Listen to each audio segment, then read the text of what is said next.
сәлем саған, осы біздің қалам.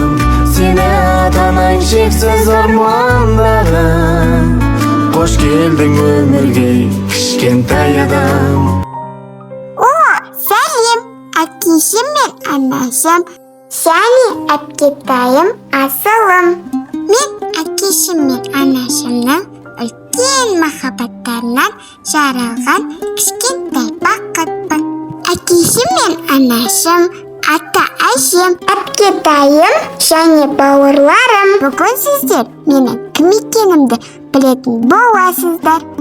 Анамның құшағында жатып, әкемнің анама және маған өте қамқор екенін білдім.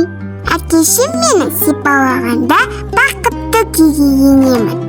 Ал анам екеуміз күнде сөйлесеміз.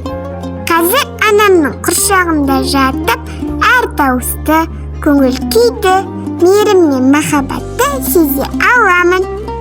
Әкешім асқар тауым біздің бақытымыз үшін бәрін істейтініне көзім жетті.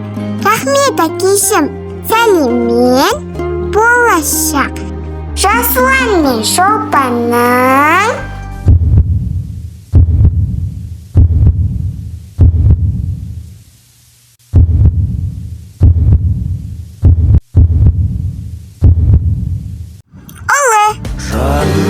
Балам, таслақтырма тағдырға, жарқырап жүр, көңілімді қалдырма.